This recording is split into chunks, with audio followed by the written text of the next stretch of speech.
if a buyer says, look, I'm trying to reach a high net worth individual that is also a pet owner, what is the data that we need to put into that buying experience to help them evaluate and determine it's really, this inventory or these podcasts that make sense for me? Yeah.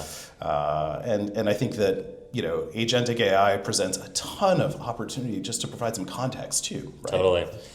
Where, historical programmatic buying channels through a traditional DSP, you're really just buying against an identity. I think really through some of those agentic buying experiences, if we do our jobs correctly, we can provide some context, right? And Triton is really, at the intersection point of our ability to make that happen, both with some of our assets that we've had available for the industry, the audio industry for years, but also stuff that we're rapidly developing in and around the identity space.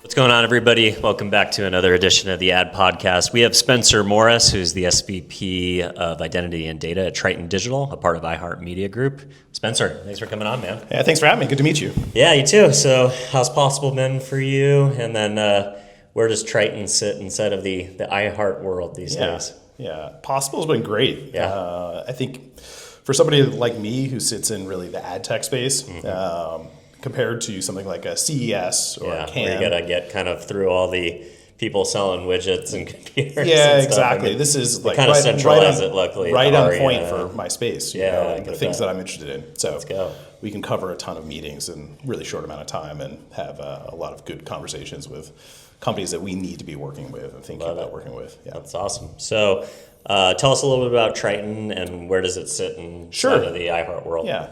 Triton Digital is a audio SSP ad server CDN for the audio industry as a whole. Nice.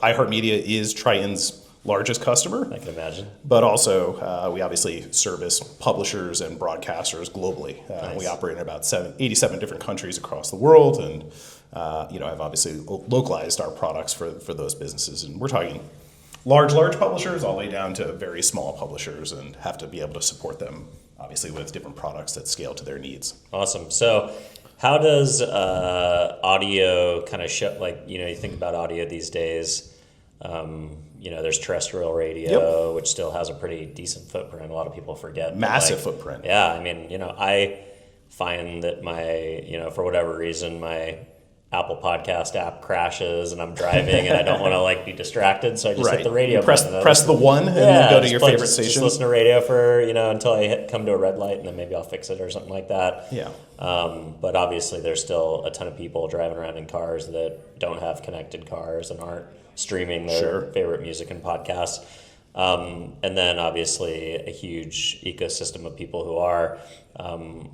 Do you guys service kind of both sides of that business? Can you? We do. And Triton has really become the center point of a lot of the ad tech that iHeartMedia uses, regardless of whether it's a digital product, streaming or podcasting, or I'll call them legacy planning systems that broadcast radio relies upon. Interesting. So it's kind of across all channels at this point. That's right. And so for us, the opportunity is really to think about how do we build the infrastructure and systems that help us centralize and plan audio. Yep. No longer thinking in terms of discrete broadcast buys or discrete podcast buys or streaming buys. It's audio across all channels and all places. Correct. What about the fact that video now accompanies for 75% of all podcast streams? Yeah. People at night sit down and watch their favorite long form podcasts, kind of the way that they used to tune into the evening news. Yeah. Maybe on the weekends they watch, things that are a little more evergreen, that aren't, current events and stuff like that. Be curious how you guys are continuing to think about that trend of video being actually a pretty big driver of the podcast ecosystem now, and just try to play a role in that part of things, or is that kind of segment? We do. It's been a big focus of ours, really since the beginning of this year. Okay. And obviously we've been developing our roadmap to support more and more video products. You look at a company like iHeart, where we've just launched a handful of slates across Netflix. Yeah. Something like Charlemagne the God and his show that we've taken from what was really an audio product that was a terrestrial broadcast radio product, capturing video from that and putting it on Netflix. Like a local market radio show. Yeah. Or syndicated. It's syndicated, but it comes out of the New York market. Yeah. It's massively popular across Netflix. So for us, it's how do you take your existing assets and really present them to users where they want to consume the content? And I think we're slightly indifferent of whether that's on broadcast radio or through something like a Netflix. That really just helps us build our brand and side exactly. conversations. Yeah, it's like you have scale and then you have premium ecosystems where maybe it's a little bit more expensive, but it's an exciting place to be because you're surrounding yourself with a celebrity or personality that demands premium dollars. Yep, for sure. Speaking of that, so you guys brought him along this week. How impactful has that been for how you guys showed up at Possible and drove mind share around getting people out to your thought leadership, getting out to your activations? That's a pretty big A-list media personality to bring to a business conference. I'd have to ask you because I have to admit I did not make it to the event, so I didn't see the actual event myself. But was he just in and out for his keynote? Did he show up to any of your VIP stuff or dinners or anything else? I don't know. Okay, we have a couple events this evening, and maybe he'll be making an appearance. But we'll see. Yeah. Well, I just think these events are. Like whether it's Martha Stewart or somebody like him, somebody with A-list profile, tends to. Hoda was just here. I saw in the hallway, and there was screaming. I kid you not. I was like, "What is going on?" That's and I think wild. a lot of women were really excited to see Hoda in person. Pretty funny. That's awesome. So, what other ways are you guys trying to get? Obviously, there's a lot of people here at Possible this week. It's definitely a tent pole with a lot of people pulling the brands and media agencies in a lot of directions. What else is going on this week that you guys are trying to do to kind of put people into your world and educate people about your product set? I think that from the Triton side, we've been having a lot of conversations around agentic buying in particular. Interesting, yeah. And thinking about how audio plays as a premium opportunity inside of agentic buying channels. Yeah.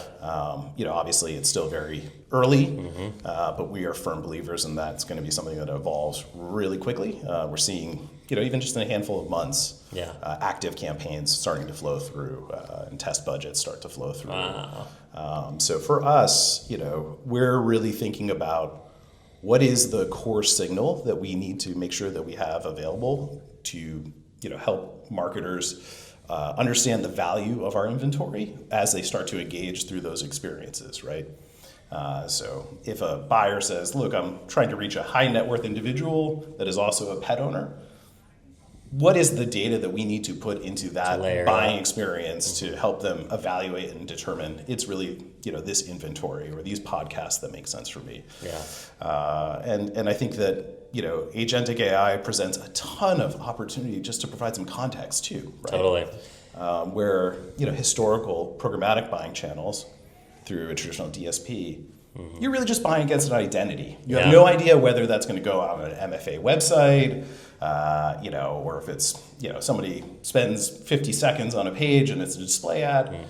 I think really through some of those agentic buying experiences, if we do our jobs correctly, we can provide some context, right? Yeah. How long are these people listening? How frequently are they listening? What is the right time of day for you to present an ad to this particular user? And Triton is really, at the intersection point of our ability to make that happen, both with some of our assets that we've had available for the industry, the audio industry for years, but also stuff that we're rapidly developing in and around the identity space. Yeah, I think about agentic or generative AI, like just the other, I run a small agency on the side outside of the podcast and doing biz dev for early stage companies or trying to get in front of media agencies and brands. And somebody came to me and they're like, well, we want you to place a podcast buy for us. Sure. And I was like, oh, do you guys have creative? Do you have, a 15 or a 30 or something? No, we don't have The answer is no, right. Okay, well, we could hire, a production company or a voice actor and get one done, but we could also probably just have agentic AI write a host read for us, give Yep. that host read to this group of podcasts that we're buying. We can ask for rights to chop that up and then use that for further syndication across, more programmatic ecosystems. And without any external agency, creative agency needs, we were able to get the job done in less than a few days, where that I probably wouldn't have even known where to start with that conversation. I mean, I'm sure I could have tracked somebody down, but the speed in which you can, audio is always a low barrier, but it's still a barrier. You need creative. And now you can create, but you could have gone to 11 Labs and done something too, but at least we wanted to have it be host read and authentic, that way. So how are you seeing the barrier to entry for more and more challenger brands being able to enter audio quickly with less barriers? Yeah, I think there's a ton of solutions out there. Yeah. And in particular companies like, an AudioStack in particular, is like, especially in that space, right? And in fact, we partner with some of those guys to actually to build into platforms that allow SMBs to generate audio creative. Yeah, like if a song can trend to the top of the Billboard charts created by an AI, why can't an ad be generated by an AI? Yeah, we're sort of very cautious about that happening. I think iHeart has said, they want to make sure that at least the content programming and whether it's the audio itself, as much as you can obviously be aware of that fact. Yeah. We're big believers in this notion of guaranteed human. That's cool. I like that. Just because you want to have sort of that authentic voice when your talk talent to first, consumers. your humans first. Yeah. Now, when it comes to brand creative or small businesses, like that's sort of at their choice, right? Yeah, like if they feel like they can It's create just like piece if a of company creative. wants to generate, stuff for banners or video with AI. It's like, it is a great entry level step for challenger brands that are just getting their skis behind them. Yeah, I mean, and audio, I think, for national brands has been a hurdle. Yeah. Like, in particular in broadcast radio, it has to be FCC compliant, and you really need to make sure that the creative, passes a human test before you could put it on the airwaves.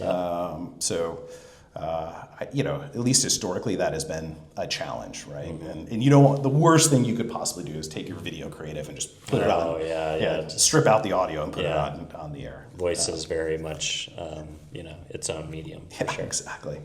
Awesome. Well, if folks want to continue to follow along or look into Triton, where do you want to send people to learn more? Yeah, I would say reach out to me directly. Cool. Anytime. Obviously, if any company that wants to talk about data or Agentic or figuring out how to make audio available, reach out to me directly. But obviously, visit tritondigital.com and you can find us that way. Awesome. Thanks for spending a couple minutes with us. Thanks so much. Cheers. Appreciate it.